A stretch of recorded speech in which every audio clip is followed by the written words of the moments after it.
So my name is Rona Joy Aldalite. You can call me Rona or Joy, either way, it's okay. So I earned a degree in communications, major in speech communication from UP Mindanao. And I started writing right after college, but at that time, being a speech communication major, I have a lot of doubts about my writing skills. So I don't think it's as good as other writers. So that's why I really honed my skills before I dabbled into, full-time getting full-time writing gigs. Okay, so I only consider this as a full-time gig 5 to 6 years ago. And I also earned a degree in law, and this also helped me in we have a lot of content writing tasks related to law. So this helped me finish the job seamlessly. And I'm currently the head content writer and editor for Stellar Freelancers. So I've been with the company since 2019, and I'm more than glad to be part of a very good team that promotes growth, professional and personal growth. So that's about me, and I think we're now ready to move to the main topic for this session. So first, let's start with what is a content writer. So it's very self-explanatory. So let's start with what is a content writer. So the role of a content writer is actually pretty straightforward. You have to produce fresh, plagiarism-free, relevant, and engaging content for websites. So let's start with fresh. What's fresh content? And why is it important for clients? So actually, clients, they have to update the content of their website, or they have to continuously submit articles to yung mga guest posts or blog posts, or if they have their own blog site, they have to continuously produce fresh or updated content for Google to crawl on that site and for them to appear on the first page or first few pages of Google search. So dapat fresh, like for example, let's compare a website na may content na from 2019 pa. So it's not updated compared to a website na current yung mga content, like every day or every week merong fresh content. So which do you think ang mas i-favor ni Google sa pag-rank in Google searches? So common sense would suggest, and then Google algorithm would suggest those websites with fresh content, they were given more premium kasi parang they have more credibility compared dun sa website na hindi updated ang content. That's why your role as a content writer is to continuously produce fresh content. Hindi lang fresh, dapat plagiarism free. So I know you're aware of yung plagiarism. So if you copy from a source, you lift from a source without giving proper credit, so that's plagiarism. And I think if you copy it word for word, kasi kung if you're writing for a thesis or academic paper, you can lift it word for word or in toto, but you cite the source, it's okay. But when you're writing for blog posts or guest posts or web copies, it's a no-no to copy words in toto or in verbatim. So you have to rephrase it in your own words to make it plagiarism free. Okay, so later on we'll be learning about some tools that could help you check if your article is plagiarism free. Okay, so first we have fresh, next plagiarism free. The third criteria is relevant. Okay, so ano yung relevant content? It's something that should pique the interest of your target market. Diba kasi pag hindi siya relevant, who will read that? No, and if nobody reads your article, walang sense yung mga links, mga backlinks na nilagay mo doon. And you can't build credibility if your readers aren't reading your article. So it must be relevant. For example, yung topic is home decor or home renovation. What's a relevant topic on home renovation? Pwede kung Philippines yung setting, yung home bodies, that's very relevant because people are talking about it. or it could be minimalism or minimalistic style, because that's the current trend in architecture na parang a lot of people aim for that kind of design. So you have to consider the topic and its relevancy. Okay, the question here is, will the audience be interested in reading this piece? Okay, so hindi lang dahil gusto mo, pwede na yon. Next, we have engaging written content for websites. Bakit engaging? Engaging is parang, di ba, when you read something and you're not interested, di ba, you will not finish the entire article. And kung gusto mo build ng brand credibility, it won't happen because, the readers aren't reading it because hindi sila engaged. So how do you make your content engaging? You have to appeal to the mind, sabi nila, yung pinaka-important keys daw is you have to challenge the mind. Dapat, challenge the mind, touch the heart, and tickle the funny bone. So may humor, merong touching na part, and then may challenging or pang intellectual level na part. So if you could achieve those three, that's a very engaging written content. So again, from here, you would see that the role of a content writer, it's clear, but you have to have a lot of skills, to be able to produce what's required. Next is every client. Okay, so diba, when you write content, the order comes from the client. So this, hindi na it's okay if you have one client only. But most of the time, ang writer, lalo pag freelance, they work with different brands, with different clients. And these brands have specific target market.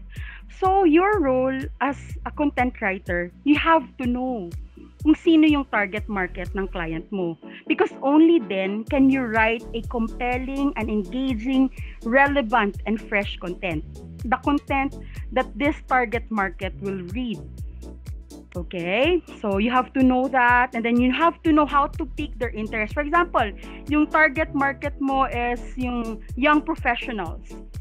So anong topic ang compelling sa young professionals na related sa business ng client mo? For example, your client is a real estate company, and then you're given a topic lang to write about, real estate, and then your target market is yung young professional. So anong magandang topic doon? Pwede yung condominium units na nasa city proper. 'Di ba? Kasi yung young professionals, they're very engaged sa career nila. Yung life nila is fast, it revolves around their work, and then yung social relationships nila.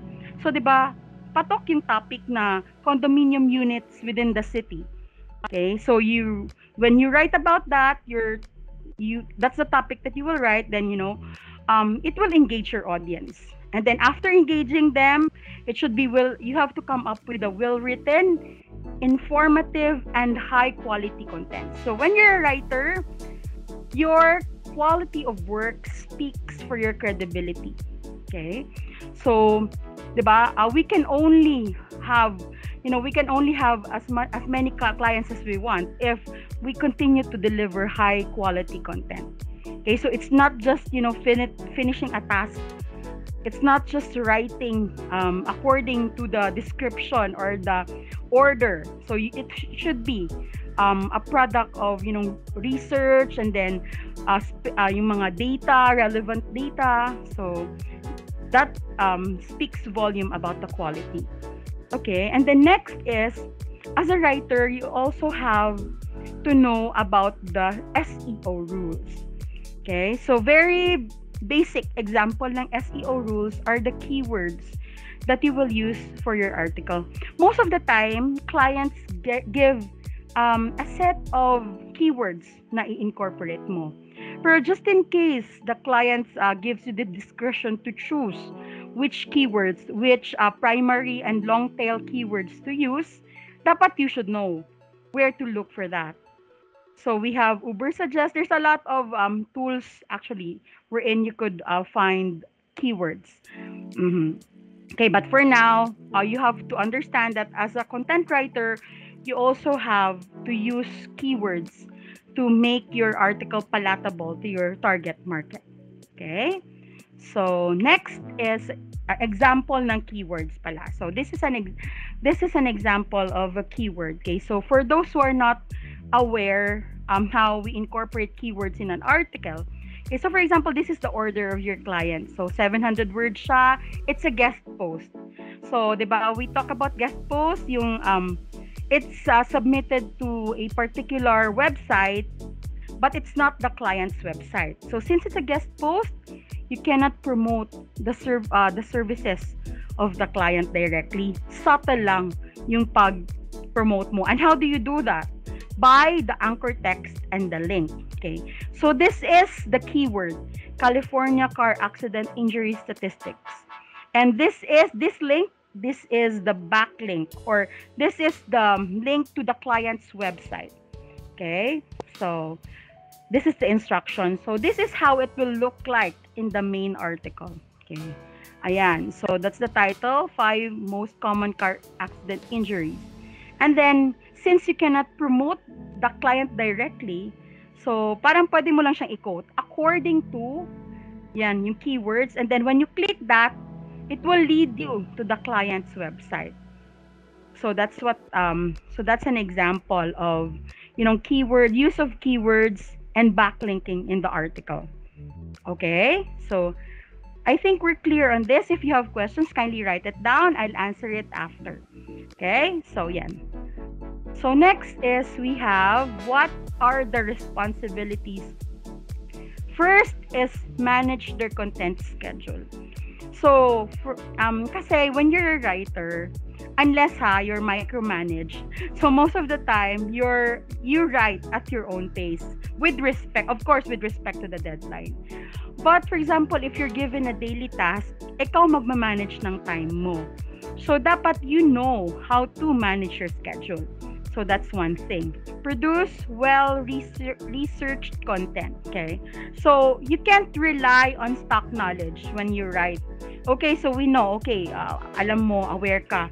But you have a responsibility to your audience. You have to make your content credible. So how do you do that? So you research.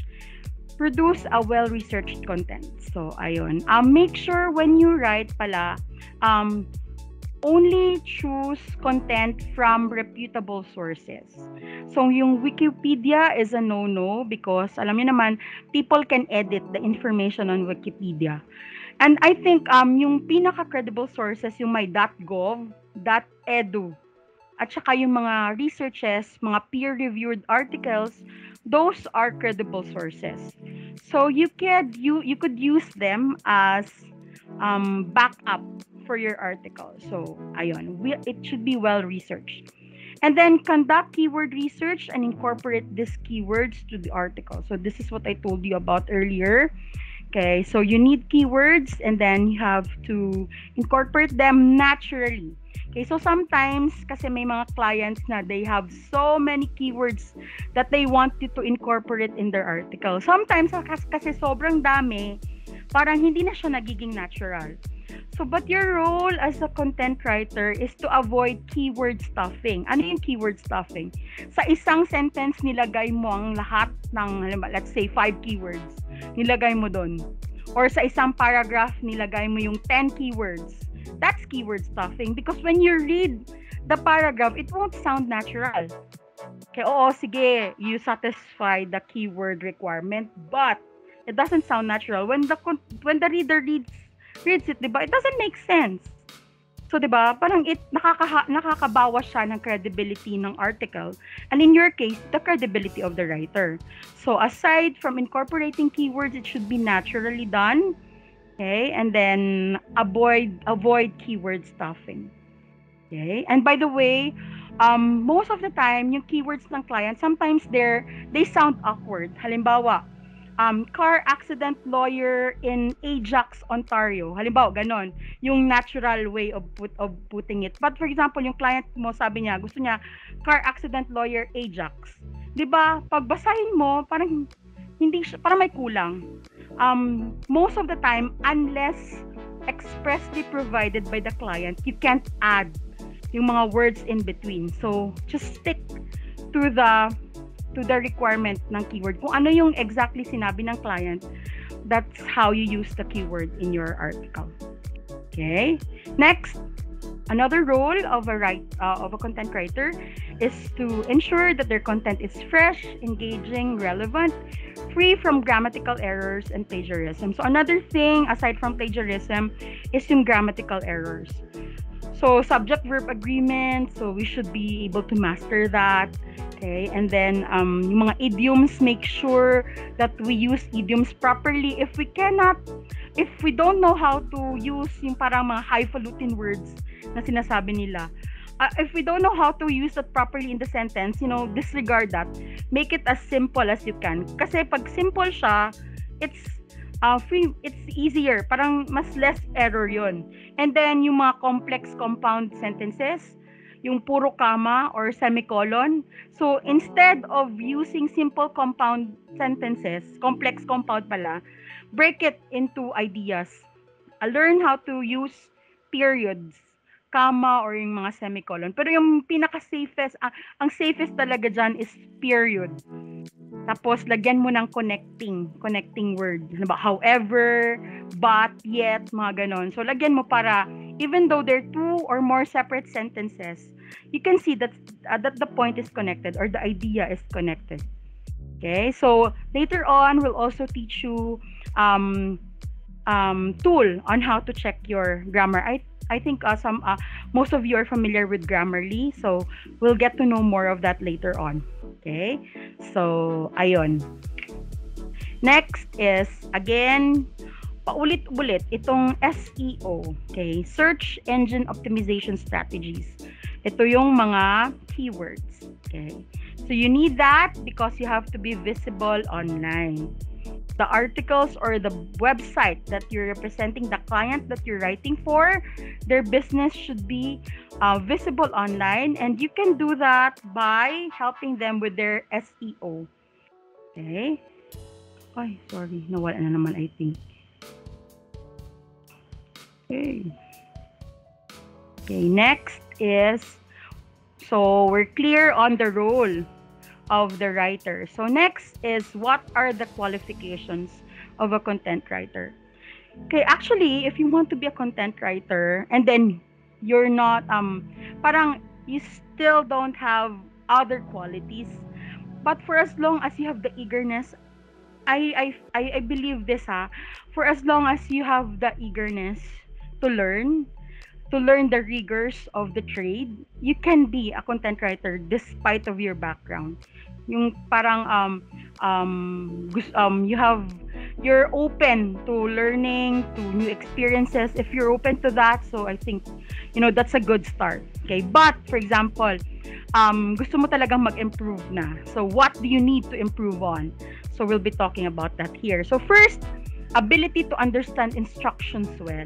Ayun. Kasi yung clients, they give a set, when they order, okay, they have instructions from as simple as formatting through to ano yung keywords na incorporate, number of words, or ano yung angle of story that they want. They're very particular on that.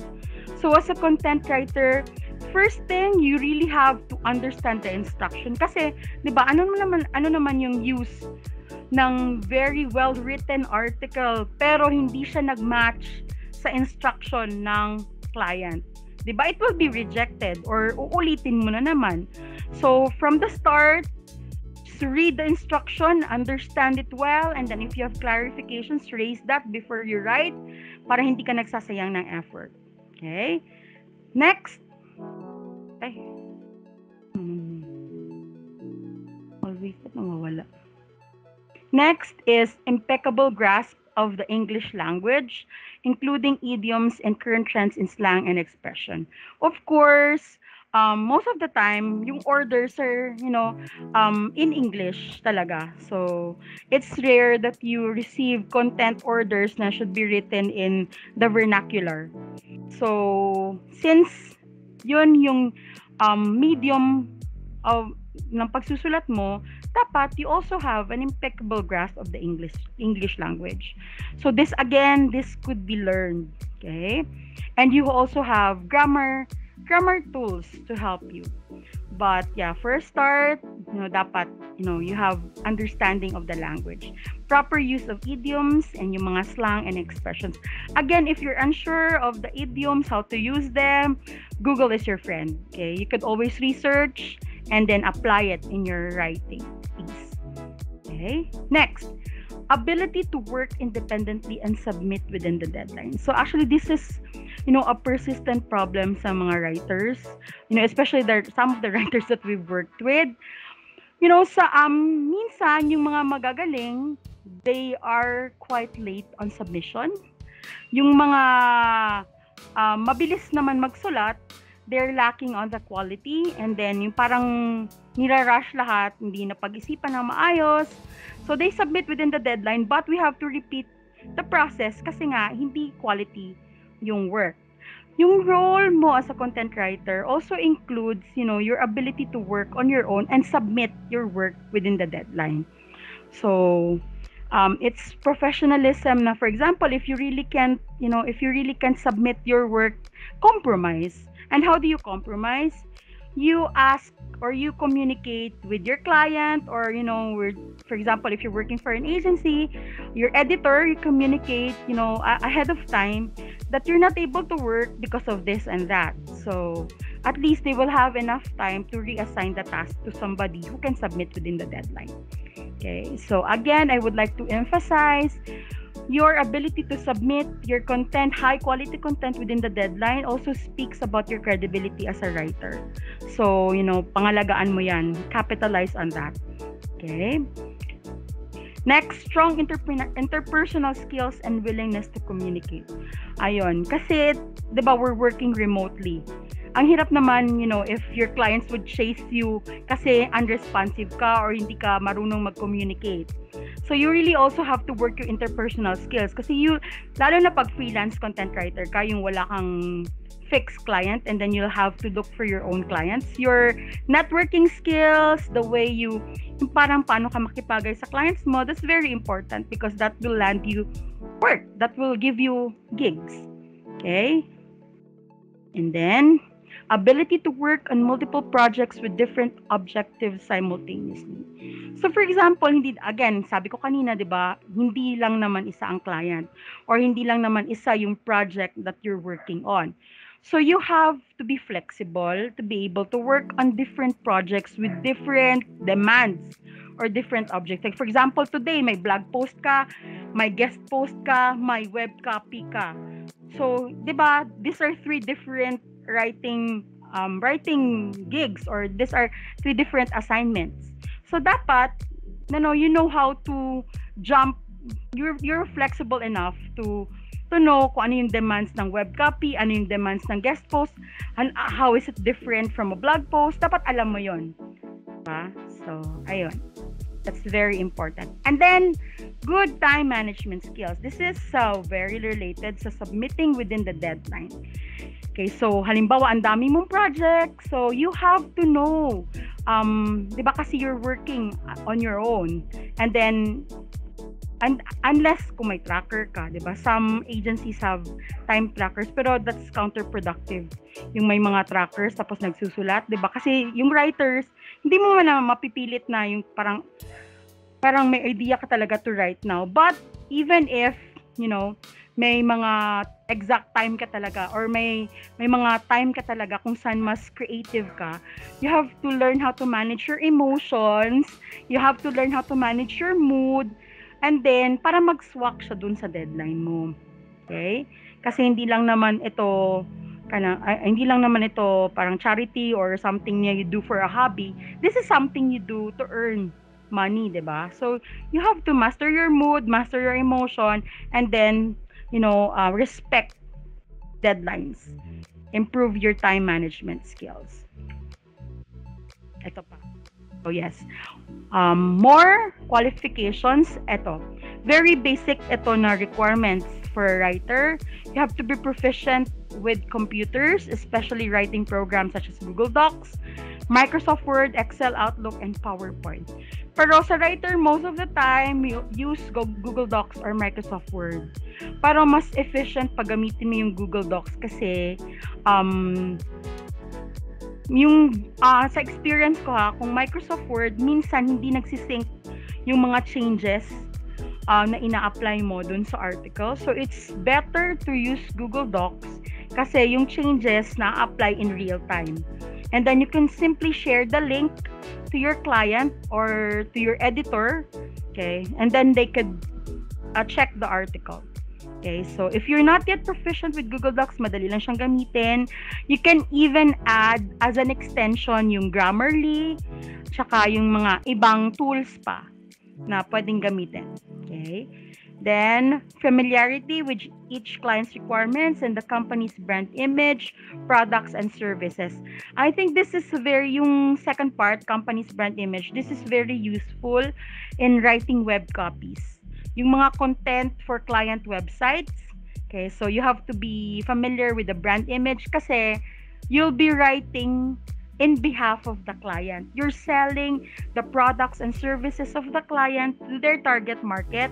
So how can you sell if you're not familiar, diba? How can you persuade people if you don't know the salient features of the products and services?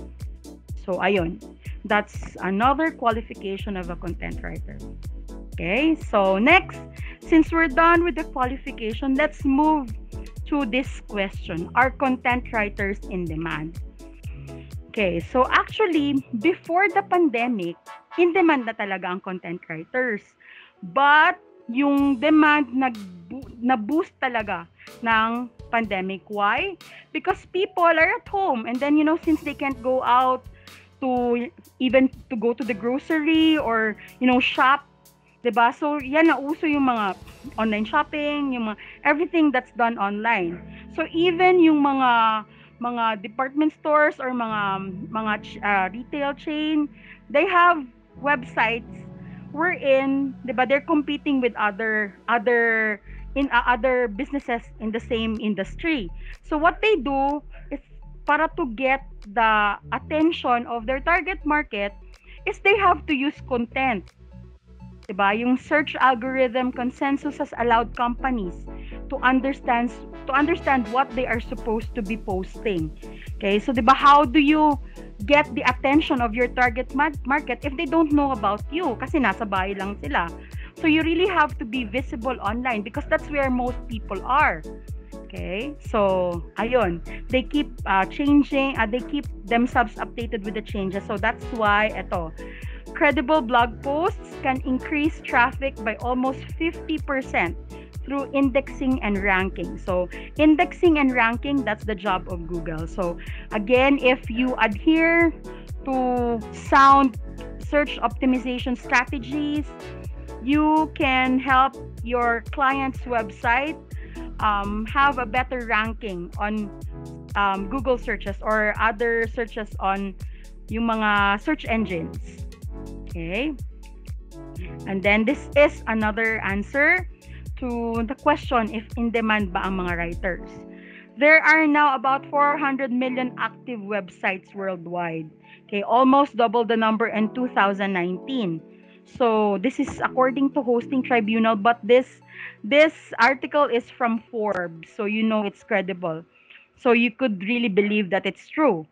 So this is driving demand for people who can write compelling content. So if you could help this 400 million active websites, promote their services and products through content, so you can earn serious money.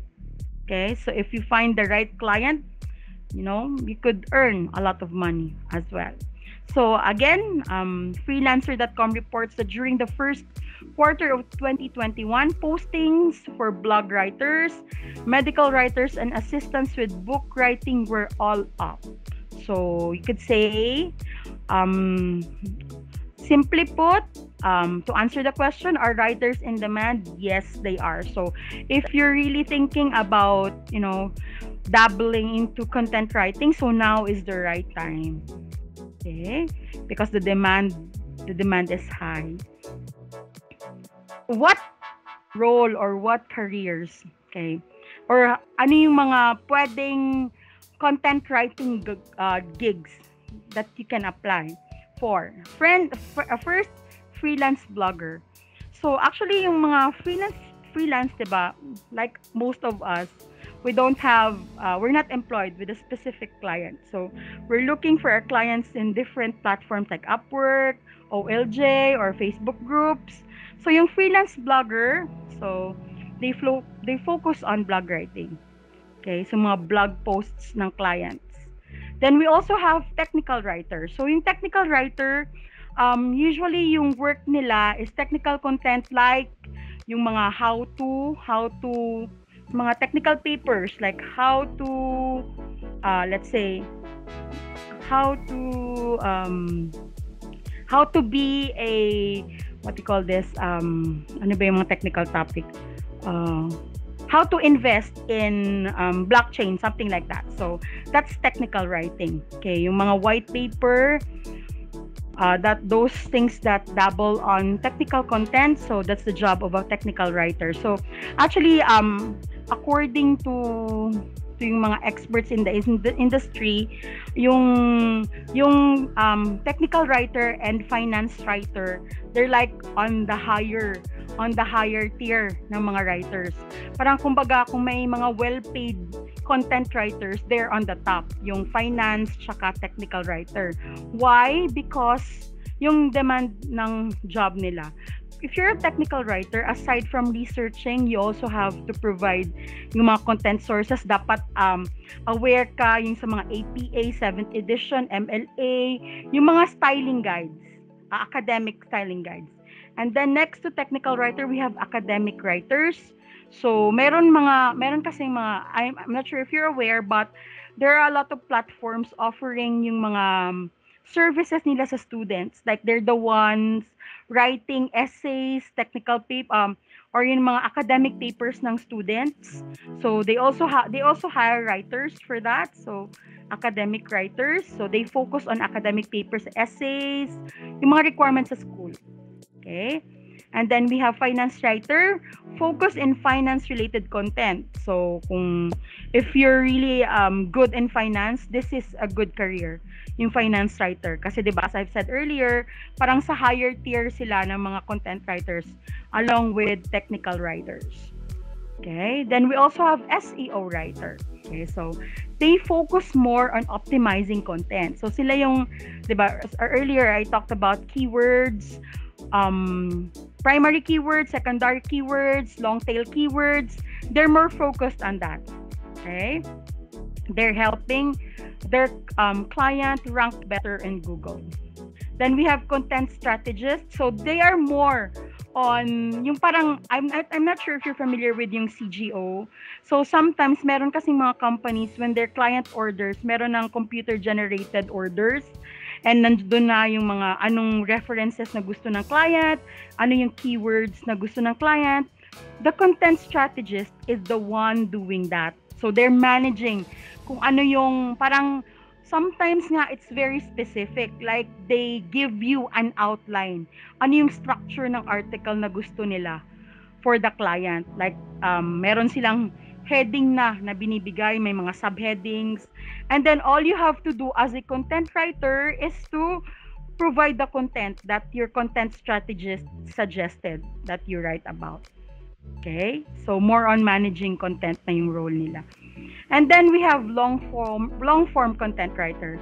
So before, when I started writing, medyo uso pa yung short form content, yung mga 500 words, 600. Pero now, napansin ko, yung mga orders ng clients, it's more on long form na talaga. 1,000 words, 2,000 words, 3,000 words.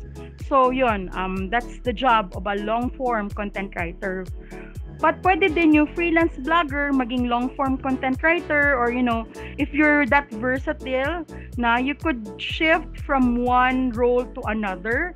Okay, so ayun. So I think if you're flexible na you can manage the work of a finance writer and then an academic writer and a technical writer and then long form content writer at the same time, that's a very good investment for yourself. You could have more clients for that because yung capability mo and your ability sa writer is medyo malawak. Okay? So ayun. But don't worry if you're not if you can't still identify yourself with a specific role, that's okay. If you're still starting, get the feel of the industry, and then later on you'll know na parang feeling ko mas effective ako in this part. Mas gusto kong mag long form content kesa yung short form, kasi yung long form the diretsong ideas, and then you can expound more, something like that. So you'll know later on kung saan ka talaga swak dito. But for purposes of discussion, so I'll present you with that. Okay? And then next, we have how much can a content writer expect to earn in a month. So actually, it really depends on you. Okay? So if you're a freelance writer kasi, kung ano yun, what you call this, kung gaano ka kasipag, that's the amount of money that comes in. So kung halimbawa everyday ka nag-work, and then you peg a higher price for your services, of course, you'll get a lot of money in the end. But kung tatamad-tamad ka, like kung kailan mo lang feel magsulat, so you can't expect to earn as much, right? So basically, kasi most writing gigs are freelance gigs talaga. So it could be paid by a project. Usually yung mga academic writers, I have a friend who works for a certain company, and then yung task niya is to write essays. Yung isang course ng student, she takes care of that. And then she's paid by project. So I think yung one course is $300 plus $50 if the student gets a grade of A. Okay, so that's the flat rate or by project. Then you could also be paid by the hour. Okay, meron ding mga companies direct hire yung writers. Meron silang time tracking tool, and within 8 hours you're supposed to write, and then you're paid by the hour. Okay, that could be the case as well. Or you could be paid by the word. So magkano ba yung charge mo per word? So it's up to you. You negotiate with your client kung how much or how do you want to be paid. You could also be paid by the page. Yung I think yung mga academic writers, they charge like $8 per page, yung double space, yung Arial 12 na font, or Times New Roman na font na 12, they charge $8 for that or lesser. If the client agrees, then there's no problem. So you could also charge retainer fee for ongoing work. So ayun, kahit may mga times na walang task, but the agreement is retainer's fee, so you'll still get paid, okay, regardless if there's a task or not. Okay, so this is an example lang. As a writer, kasi if you really want to take this seriously and then gawin mo talaga siyang bread and butter mo, the best thing to do is, to set, kung halimbawa, how much do I want to earn in a month? Okay, so kung ma-identify mo kung how much you want to earn, plus you also factor in kung magkano yung charge mo per hour, and then how many hours in a week lang do you want to work, so you could probably get yung expected salary mo. So, depende sa'yo. Kung gusto mo mag-earn ng 50,000 pesos in a month, so how much do you want to charge if you want to work 8 hours a day? So, you can do the math. Okay? And then, when you negotiate with your client, when you negotiate then, know your worth. Kasi as a writer, don't accept lowball offers, but at the same time, i-assess mo din yung sarili mo. What am I bringing to the table to deserve this amount of pay? Diba? So you know that. So, ayun. So now, let's move to some important writing principles. Okay? So first, use clear language. Okay? So sometimes yung mga writers, parang you have this urge to impress your audience or your reader. So what do? You use yung mga highfalutin words, yung mga words na complicated, legal jargon, medical jargon. So I think it's better kasi you write for you to be understood. Hindi naman to write to impress, 'di ba? Yun yung ang goal natin. is to deliver the message in the most understandable way. So how do you do that? Use clear and simple language. The simpler, the better. Actually, no, if you write and then you run your article on Hemingway app, so you will really have to be, mapo-force ka talaga to shorten your sentences, to make it simple. Kasi ang daming marks, may yellow, may blue, may red. So kung red, meaning to say parang mahirap na siyang intindihin, there's a certain grade level. So I think we're aiming to be understood by a general audience. So unless na lang ha, you're writing for the legal community or you're writing for the medical community or for the finance industry. Okay, unless there's an express instruction to use mga jargons of a certain industry. So let's stick with clear language, clear and simple language. Okay. Next, be concise. Okay. Let's keep it short and sweet. Yun yung sabi nila, short and sweet. Yun. Parang if you can express yourself in the shortest way possible, na parang may oomph din siya. So let's go for that. Okay. Be objective. Again, unless you're writing about, for example, a reaction paper or something about your reaction, so it could be subjective. But in most articles, you have to be objective. Dapat reasonable yung sinusulat mo. And how could you be reasonable and objective when you write? You use yung mga sources that I mentioned you earlier, yung mga credible sources. Quote from a reputable source, or cite a certain study to support your claim. So that's how you become more objective. Okay, so wag lang yung you think, because most of the time the readers don't care what you think unless it's an editorial, diba, or unless it's an opinion page. But if you're writing about something na parang they should gain general knowledge from, it should be objective. Okay? Ayun. And then present the information in the most suitable way. So sometimes kasi for example, yung mga technical writing gigs or academic papers or yung mga finance articles, they should be formal. Yung tone must be formal. So dapat as a writer, you should know kung formal ba, everyday informal, or yung pwede bang casual yung writing style. So you have to identify that as well, para you could present your article or your ideas in the right way. So pwede siya kung halimbawa kung entertainment article, pwede kang maging parang less formal. Pero pag if it's a study or if it's again like about tech, article about tech, so you have to be formal in that case. Okay, so ang trick there is to know when you should be formal and when you should be informal. Then revise and rewrite. So sometimes when we rush yung tasks, we don't go back to revise or rewrite. Kung ano na yung nasulat, wala na, tapos na. But if you're building your credibility, you want to be accurate. So how can you be accurate if hindi mo binalikan yung sinulat mo? So you have to polish your article before you submit. Okay, so revise if there are ideas na unclear, yung mga hindi na cut na ideas, very long, complex, compound sentences. So you revise that. In my experience, what I do is, I write first. Parang, sige, ito yung topic. Sige, sulat. Parang wala mo ng censorship. Sige, sulat lang.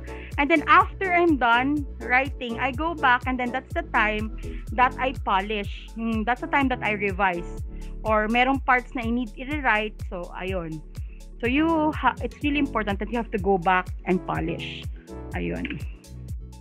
And with a clear and convincing call to action. So important, unless sabi ng client na there's no need for a call to action, dapat talaga maglagay ng call to action. Ano yung call to action? That ties loose ends of your article. Halimbawa, if you started with a bang, you end with a bang. And then parang full circle ba yung story mo? For example, you're talking about let's say, ano ba ang magandang, you're talking about corporate video production. So, in your article, sige, nag-mention ka na doon ng examples of excellent corporate video production practices.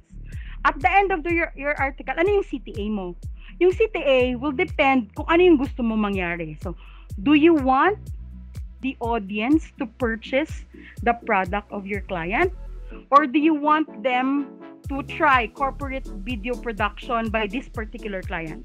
So you have to know first what's your objective, because that's where dyan yung basis ng CTA mo. So usually convincing dapat yung isip, it should move your readers to do a favorable action sa part mo. So again, most of the time it's buying a product, or calling this particular number because that's the number of your client. Okay, so for example sa lawyer, balik tayo sa lawyer. So if you're in need of a personal injury lawyer in Ajax, Ontario, call blah blah blah law agency now for free consultation, something like that. So that's a clear CTA, and it's also convincing because you're building urgency. Now you should have to do it now because you need them now. Okay, so that's what CTA is. Ayun. So next, so ito yung sinasabi ko earlier, 8 steps to write from scratch. Okay, so sometimes kasi pag nagsusulat tayo, yung parang ang hirap hagilapin ng idea, ang hirap mag-start. So in writing, ang pinakamahirap talaga is start. Hindi lang in writing, in almost everything, yung magsimula, 'di ba? So when you have a writing task, the first thing that should get you going is choose a topic. Okay, and choosing a topic, ano yung consideration mo? Balik ka doon sa sinabi natin earlier. Relevant ba siya? Engaging ba siya? Will my readers be interested to read this if this is what I write about? Okay? But again, kung given naman yung topic ng client, so skip ka na sa part na choosing a topic. Ang gawin mo na next, after choosing a topic, is what angle of the story will I talk about para ma-engage yung audience ko. Kasi importante din yung angle.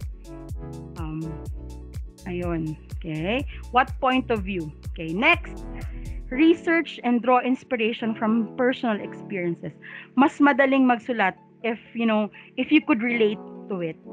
Okay? But not naman on a subjective level, 'di ba? Personal experience kasi in one way or another, yung mga topics mo, these are human interests. These are things that people like us, also dabble in. So in one way or another, we have an experience related to this.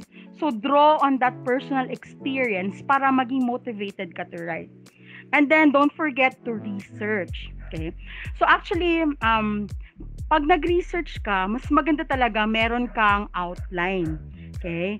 And then kung halimbawa, if you're not the person who is fond of, really writing it down, pwede kang mag-mind mapping. Halimbawa, mag-sit down, think. Okay? Think of the big idea. Isip ka muna. Yung sabi nilang inverted pyramid. Think of the big idea. So, ano yung gusto kong mangyari sa article ko? What do I want to achieve at the end? Okay? And then from there, isip ka kung ano yung mga subtopics na pwede mong gawin or i-add to achieve yung main idea or to reach the main conclusion na gusto mo. Okay? That's mind mapping. Okay? And then, next, diba, sabi ko, draft a solid outline. It would really help if you have an outline. Kasi minsan, pag nagsusulat tayo, lalo na for example, yung parang intuit talaga tayo, yung parang feel natin yung topic, na feeling din natin, cohesive yung idea natin na it makes sense. Kasi sige, sulat lang, Tapos in the end, pagbasa mo, parang na-lost ka in your own thoughts. Diba? We don't want that to happen. Kasi, di ba, in the middle ka na, tapos na lost na yung article, uulitin mo na naman. So, it's better, it's a good practice na you have to to, what do you call this? You have to limit your idea. You have, parang itame mo siya, kumbaga, by writing an outline. Ano lang yung isasali ko na hindi naman ako mag-out of topic. Okay? So, it's really a good practice. Okay? To draft a solid outline. Mas madali na lang. If you have an outline, mas madali na lang magsulat. Okay? And then, next is, we have, okay, then we have, write your heart out without censorship. Diba may outline ka na? Ito yung sinasabi ko sa inyo earlier. Now, when you write, at first, write ka muna without censoring yourself. Okay? Later ka na mag-edit. Doon ka na sa editing part, mag-censor, mag-limit. Okay? So, sa start, write your heart out without censorship. Okay? Next, edit.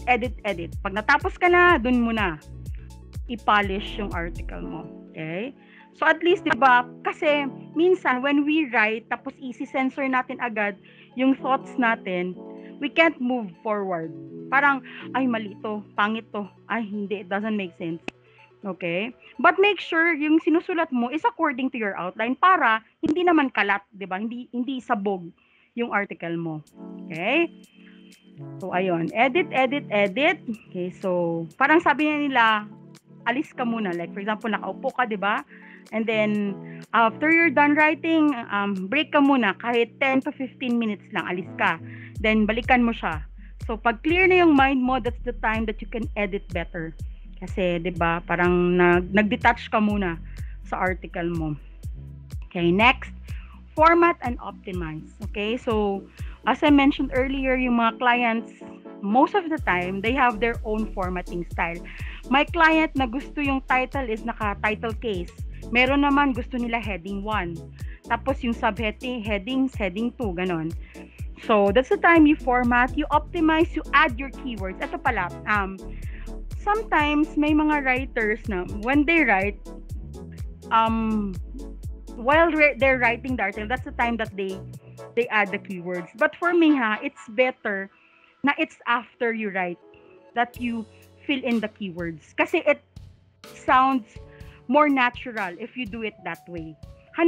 Kasi pag nakasulat ka na, mahahanapan mo lang siya ng way kung saan mo siya pwedeng incorporate, saan mo siya pwedeng idagdag to make it sound neutral. Pero kung halabang nagsusulat ka, dun ka na problema kung paano mo yung keyword incorporate, mas unnatural sounding siya. So, it's better to do it after. But if you think it works for you na when you're writing, you're also optimizing, go for it if you're more comfortable with that. But in my case, that's what I suggest after na kasi mas natural. Next is end with a bang. So, 'di ba? You start with a bang. Ano yung start with a bang? Engage your audience. Dapat they should want to read this. Okay? And then, 'di ba, kung nag-start ka ng may mga fireworks, dapat you should end it with more fireworks. Parang meron siyang tawag doon, may recall. Parang it's something that they'll remember. Okay? So para namang ang hirap naman kasi nung 'di ba, you don't want to write a piece na forgettable, na parang hindi siya nagmark dun sa audience mo. It's better that you end it with a bang because I've read that somewhere kasi 'di ba, there's a lesson, there's a very strong call to action, or there's an anecdote na tumatak sa kanila because you ended your story or your article piece with a bang. And then choose a compelling headline. Ito, very applicable kasi most of the time, yung clients mo would require you to write yung mga, meta description or Twitter message or yung parang sa picture, yung caption na ilalagay mo doon. So, after you finish your article, that's the time you come up with the headline para naman masummarize mo yung ending ng article mo in like 150 words, 150 characters, okay, na headline. Okay? So ayun. So these are the 8 steps to write from scratch. This may sound easier said than done, no? But when you get to practice this, sa start mahirap siya.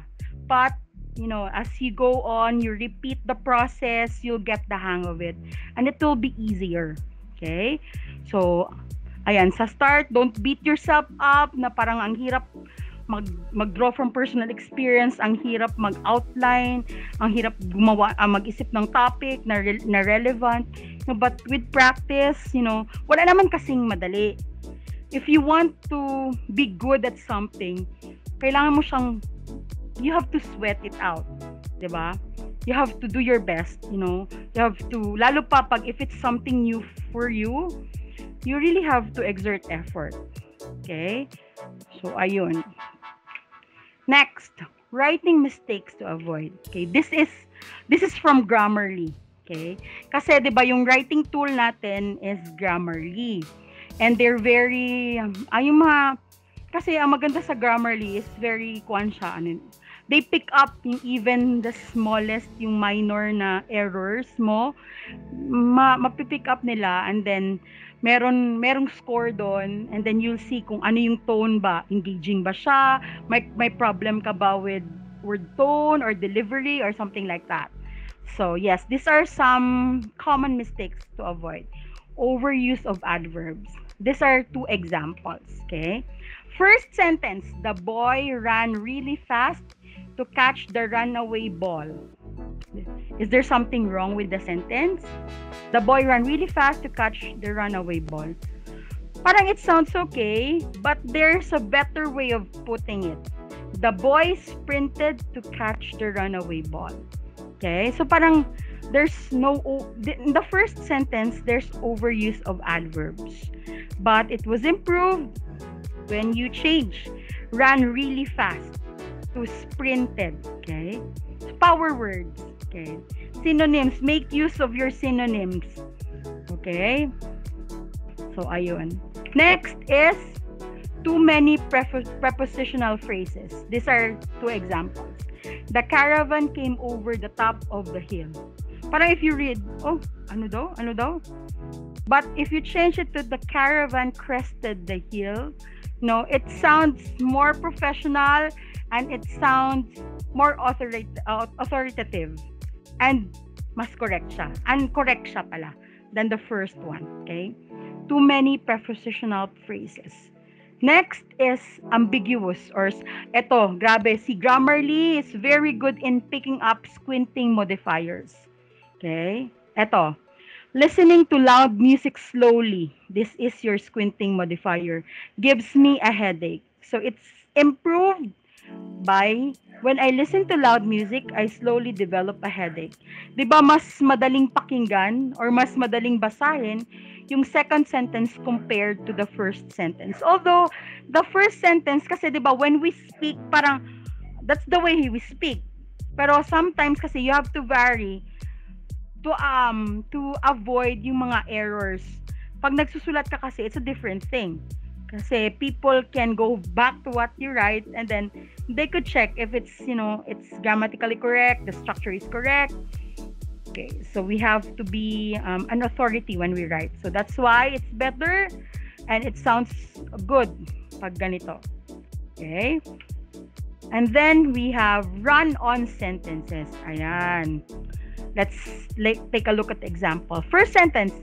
Lila enjoyed the bouquet of tulips John gave her on prom night. However, she prefers roses. Parang 'di ba, 2 different ideas pinagsama mo sa isang sentence without the proper punctuation. So 'yon, nagkagulo. But this is the proper way of putting it. Nag-add ng semicolon and then comma after however. So it's better. Okay? Then next, we have wordiness. Ito.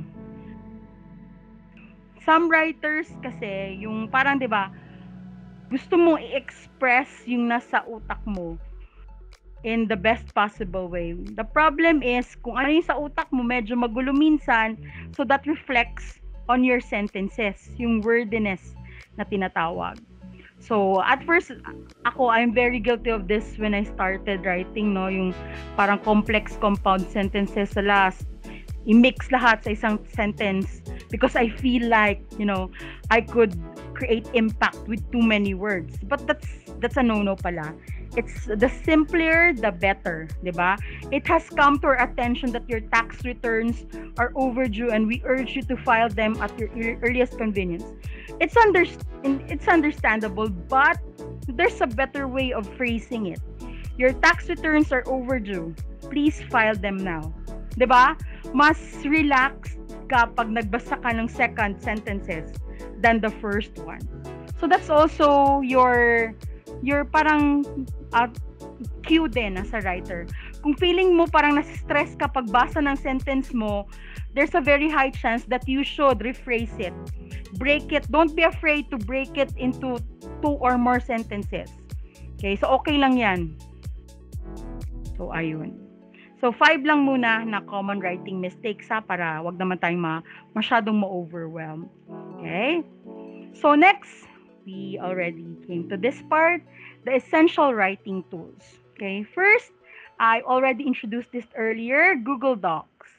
Okay, so we also have MS Word, Microsoft Word, Grammarly, Copyscape, and small SEO tools. So actually, there are still a lot of other writing tools, but for a start, this mastery of these tools are more than enough na. Okay, so let's start with Google Docs. This is how it looks like. Okay, so ayan. This if meron kang Gmail account, you also have your Google Drive. Tapos what you do is you add a file lang to your Google Drive, tapos in Google Docs, that's where you should start writing. Okay, this is how it look like. Ang benefit niya is, again, yung changes are applied in real time. And then if somebody would have to collaborate or edit your article, you could work on the same document and then makakapture yung version history. Like malalaman kung sino yung nag-edit ng article mo, or you could revert it to the original article just in case gusto mong alisin yung mga changes na in-apply. Okay? So ayun. This is how it looks like. Okay? Next is we have, wait lang, balik. Next is, I think everyone is familiar naman sa Microsoft Word, no? So let's just skip that part. Pero rarely na kasi siya ginagamit. Most of the time, it's already on Google Docs. Okay, next we have Grammarly. Actually, ang Grammarly, you could use it as an app dun sa website nila, yung web-based nila. And then you could also add it as an extension on Chrome. Okay, so this is an example of Grammarly app added as an extension on Chrome. So ipin mo siya dito, and then just click that para mag-run yung Grammarly. So this is how, yung mga nakikita nyo sa left side ng screen, I think. Left side ng screen, these are corrections. Actually, hindi lahat ng Grammarly corrections dapat nyo yes. Kasi sometimes, still, balik ka pa rin sa yung tingin mo proper way. So, as a practice, yung parang standard practice for me, una is you write, diba? Tapos, i-edit mo, and then run Grammarly. After editing sa Grammarly, balikan mo siya. Read it. Maya always emphasized this to us na the best way to edit is you read it aloud. Parang, if it sounds okay, if it sounds correct, then most probably it's okay. But if it sounds awkward when you read it aloud, so there's really a problem with your sentences. So, after running it through Grammarly, make it a habit to manually check by reading it aloud. Okay? So, usually, na-check na to sa Grammarly, but usually don't be overwhelmed. Pag chinek mo siya, lalo na sa Grammarly Premium, aabot yan minsan, lalo pag long form, aabot yan ng 100 plus dito. So, don't be overwhelmed. Go over it one by one kung sa tingin mo tama yung suggestion ni Grammarly. But again, Grammarly is a reliable tool, lalo na pa yung sa mga minor glitch or mga squinting modifiers, yung very long, hard to understand or hard to read sentences. They're very good at that. Tapos yung mga paulit-ulit na words, they could pick up on that. Pati yung spacing in between sentences, they could pick up on that. So that's how reliable Grammarly is. But you know, app siya. So it's still mas reliable pa rin yung tao behind the piece. So after Grammarly, check it by yourself. Then aside sa Chrome extension, pwede mo siyang gamitin. Ito kasi shared to na. Premium account na binili ko na shared siya. So that's why makakita kayo mga ibang article dyan. But for example, you also purchase shared account na premium. Ang gawin nyo is, right, kung for example, gusto nyo makita yung score nyo sa Grammarly, and then also Grammarly Premium, meron silang plagiarism checker. So kung gusto mong makita yung kung may na plagiarize or ilang percent ng plagiarized, dito mo siya irarun. Click new, mali. Click new and then i-paste mo yung article mo, tas magra-run yan siya. Tas click plagiarism checker, makikita mo. And then, ang last way ng pag-check sa Grammarly is through MS Word. Kasi meron silang ang tool na built-in, hindi siya built-in actually. I-install mo siya sa Microsoft Word para dun mo i-check. So, pwede din yon. If you're more comfortable writing on Microsoft Word, I suggest you add Grammarly for Microsoft Word. So, same logins lang yan sila lahat. Okay? Ayun. So, by the way, kung bibili ka ng Grammarly, it's quite pricey, but it's an investment kung writer ka. So, actually, may mga shared accounts naman na good for 1 month, 3 months, 6 months to 1 year. Or meron din na mga account na solo, premium, sa Lazada, you can buy. You can just search, then, meron naman doon. So, less pricey siya, mga $299 or $199, mga ganun. Pero ang problem lang nila is, for example, 2 years or 1 year, mga 3 months or 6 months, unresponsive na si seller. So, be careful lang. Proceed at your own risk. Okay? Next, we have Copyscape. Ito yung plagiarism tool na paid. So, ito, ako, since I started writing, I also invested in my own Copyscape account. So, actually, $5 yung minimum. Pero pag maggamit ka ng credit card or debit card, you could load $5 credit minimum. Pero pag PayPal kasi, $10 yung minimum nila. But don't worry kasi just in case you decide to invest on Copyscape, hindi naman siya mahal. Kasi yung 500 words, $0.20 lang siya. 0.20 lang. So, hindi siya yung $5 mo, parang tagal-tagal niya maubos yung credits mo. Unless if you're always running yung mga long form articles kasi minsan yung mga 10,000 words na nasa $1 na yon, $1.09.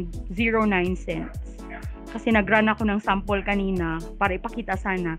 So, ayun. Ito yung wala pang laman na, wala ka pang sinesearch na article. This is how it looks like pag nag-search ka and na-flag na plagiarize. Ito yung post mo. Sorry, mali. Balik tayo. Ito yung sa baba. Ito yung, mali. Sorry. Move, balik. 11 results. Ibig sabihin, yung pinost mo is a plagiarized content. 11 results, 11 websites ang may similar content. Okay? Pag i-click mo yan, makikita mo kung ano yung mga na-flag as plagiarized content. Okay? Pero, pag halimbawa, ang content mo is original and fresh, ikaw talaga, and then walang plagiarized, this is how it will look like. No results found for text you pasted. Okay? So, ayun. Tapos, if you don't want to pay for plagiarism checker and then you don't want to use Grammarly kasi hindi premium yung account mo, you can still make use of small SEO tools. Ito, although it's not paid, free siya, but it's very reliable. A small SEO tools plagiarism checker. Meron lang silang parang checklist kung robot ka ba or ano. Just comply with that and then run. Yung limit lang nila for every run is 1,000 words. So, medyo hassle siya pag halimbawa 3,000 or 10,000 words because you have to break your article per 1,000 words. Ayun. So, ayan, pag iniran mo siya, pag may plagiarized content, pag walang plagiarize, 0, 0 yan dyan. 0 plagiarism, 100% unique. Pero ito kasi it's I just want to show you kung ano how it looks like pag may plagiarize. Sorry. Ayan, sorry. Makikita nyo, 98% plagiarism, 2% unique. So, you would see that it's really working. Okay, it's a working tool. So, you can take note of that and you could also use that. Okay? So, ayun, those are the basic tools you can use when writing. So, now, tapos na tayo sa tools. So, sige, ready ka na mag-apply for a writing gig. So, what to prepare? First, your resume. Okay, so, for example, this is your first time to apply for a freelance job. Yung resume mo, for example, is 6 pages. Kasi, di ba, you want to, really impress your employer. Kung if it works in yung corporate world na may physical office, hindi, it doesn't work sa online.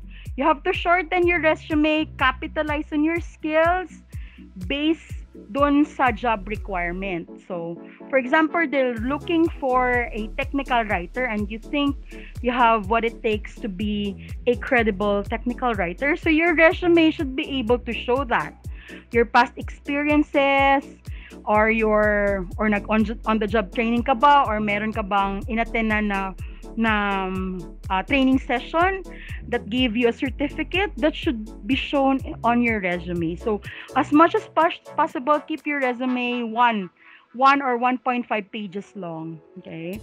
Kasi, di ba, we know na people are busy, they don't have time to skim over a 6 pages resume. So, di ba, wala ka na, ligwak ka na if that's the case. So, pag kita pa lang, alam na you have the skill. So, ayun. First, capitalize on your resume. Second, build your writing portfolio. This is very important if you're a content writer. Kasi 'di ba, they don't know you personally, 'di ba? Kahit naman nanalo ka ng mga awards before, your prospective client doesn't know about that. So how do you let them know that you have what it takes to be a writer, to be their next writer? You have to show them your writing portfolio. So ano ba yung pwedeng include sa writing portfolio?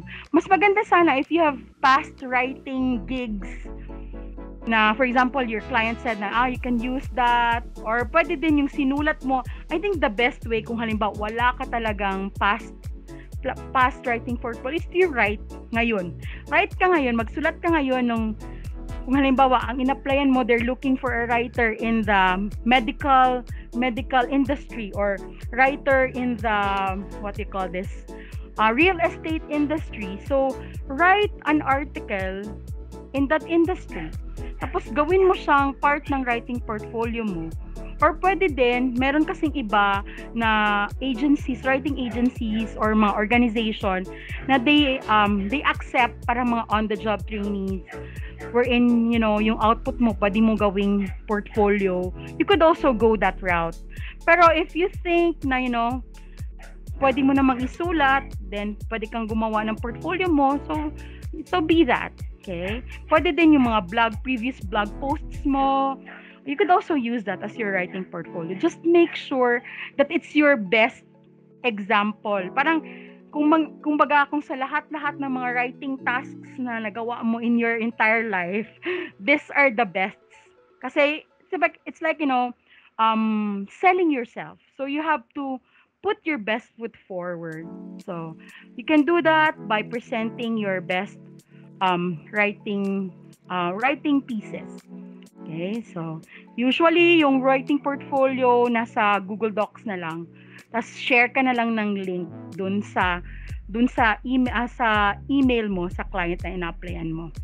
Okay, and then draft cover letters based on the job requirements.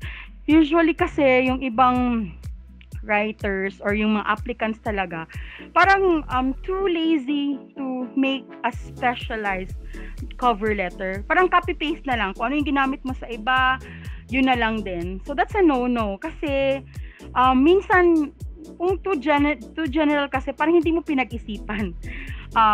It doesn't show that you're passionate about the job you're applying for. So make sure that you exert effort sa cover letter pa lang. Read the job post. For example, sinabi nila doon na we're interested in finding a writer in this niche, home improvement, real estate. So that should also reflect in your in your cover letter.